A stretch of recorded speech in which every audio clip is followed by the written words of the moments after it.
Welcome back to Rugby Obsession. I really hope you are ready for another deep dive into the scrum, the lineout, into the heart of rugby.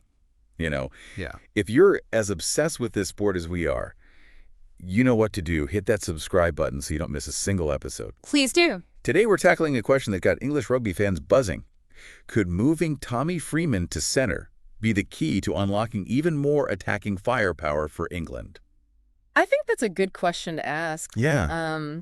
We've got articles, fan comments, expert opinions, the whole nine The yards. whole works. The whole shebang. Let's unpack this, shall we? Let's get into it. Okay. It's certainly a thought-provoking idea, especially considering Freeman's recent form. 3 tries in the Six Nations, countless line breaks. He's been a menace on the wing. Exactly. He's been electrifying out wide. Absolutely. Which might leave you wondering why even consider moving him. Yeah.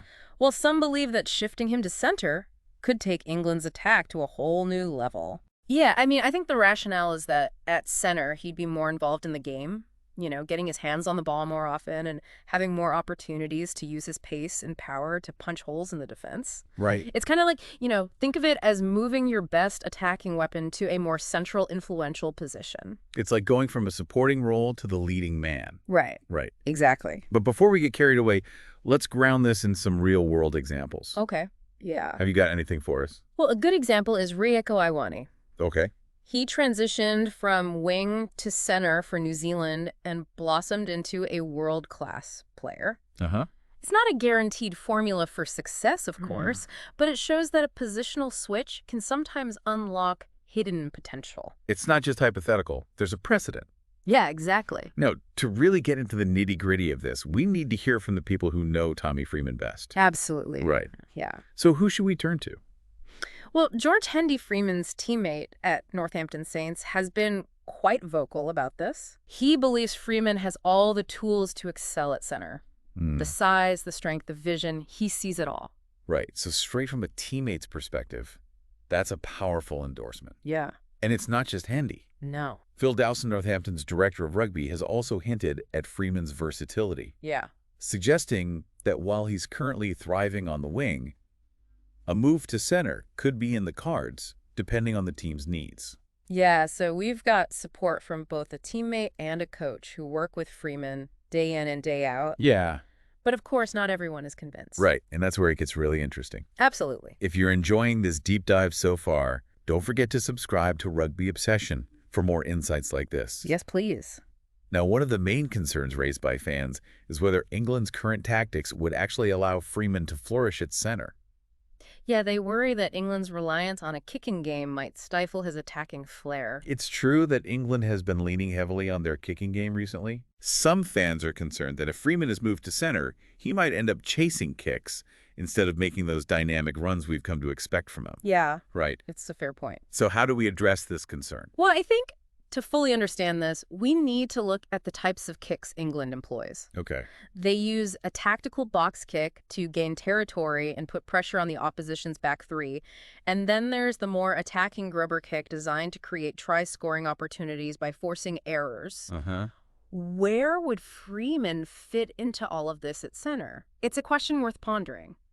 It really is. It's not just about the kicks themselves, it's about the overall attacking philosophy.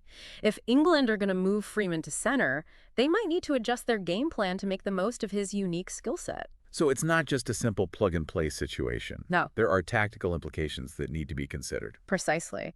And that brings us to another point of contention, England's aerial game. Ah, yes. The high balls. Some argue that moving Freeman to center would weaken England in the air. Yeah, he's not exactly known for his towering height or his dominance in aerial contests. Right. And if you lose that aerial advantage, you risk giving the opposition an easy way to gain territory and relieve pressure. It's a trade-off, isn't it? You potentially gain more attacking thrust with Freeman at center, but you might sacrifice some solidity in the air. Exactly, and that's why some fans have suggested exploring alternative wing options like Tom Roebuck, who's known for his strong aerial skills. So you'd keep Freeman on the wing, where his attacking prowess is proven, and bring in someone like Roebuck to bolster the aerial game. It's an interesting alternative. It really highlights the complexities of team selection and tactical balance. It's a fascinating puzzle, and to solve it, you have to weigh the potential benefits against the potential downsides. Now, this deep dive wouldn't be complete without hearing from the fans themselves. After all, they're the ones who live and breathe this sport. The comments section of that Rugby Pass article we mentioned earlier is a goldmine of passionate opinions. Oh, I bet some fans are all in on the idea of Freeman at center. They see it as a way to inject some much-needed creativity and unpredictability into England's attack. Yeah, they argue that his ability to break tackles and create something out of nothing would make him a nightmare for opposing defenses. Others are more cautious, urging England to stick with what's working and not disrupt a winning formula. Yeah, they point to Freeman's success on the wing and question whether it's worth risking that by moving him to a position where his impact might be diminished. And then there are those who, while intrigued by the idea, believe that England's problems run deeper than simply needing to move one player around. They argue that England needs a more fundamental shift in their attacking approach, a move away from their reliance on kicking and towards a more dynamic ball-in-hand style of play. It's fascinating to see the range of perspectives on this. And it speaks to the passion and knowledge of the rugby community. This is what we love about rugby, right? The debates, the analysis, the shared obsession with the sport. If you're loving this deep dive, make sure you subscribe to Rugby Obsession to keep the conversation going. Absolutely. Now, while it's easy to get fixated on this one tactical question, it's important to remember that it's all part of a bigger mixture. England are still a work in progress, they're building towards something, and this debate about Freeman's position is a microcosm of that journey. Yeah, they're trying to find the right blend of power and precision and flair. Yeah. And that's what makes this whole discussion so exciting. It's not just about where Tommy Freeman plays, it's about the future direction of English rugby. Precisely. Are they going to stick with a more conservative, territory-based game, or will they embrace a more adventurous, attack-minded approach? This decision about Freeman could be a sign of which path they choose. It's almost like a crossroads, a symbolic choice that could define their identity. But let's bring it back to the heart of this episode. Would moving Freeman to center truly ignite England's attack? That's the million-pound question, isn't it? It is a question with no easy answer. There are valid arguments on both sides, but if we look at Freeman's strengths, his explosiveness, his ability to beat defenders one-on-one, his knack for creating something out of nothing, you can certainly see the potential. Imagine him receiving the ball in the midfield with space to run at the defense. He could draw in multiple defenders, creating opportunities for his teammates out wide. He could be that spark that ignites their attack. And let's not forget the psychological impact that a bold move like this could send a message to the other teams in the Six Nations. England are here to play, and they're not afraid to take risks. It's a statement of intent. It shows a belief in their players, a willingness to try something different. Of course, there are risks involved. We've talked about the potential impact on their aerial game, the need to adjust their tactics. But sometimes, in order to achieve greatness, you have to be willing to step outside of your comfort zone. You have to be willing to gamble, to embrace the unknown. And in Tommy Freeman, England has a player who might just be worth that gamble. He's a rare talent, a game changer. And this whole debate about his position is a testament to that. It shows just how much potential he has, how many possibilities he represents. Well, we've dissected this from every angle. We've looked at the stats, the expert opinions, the fan reactions.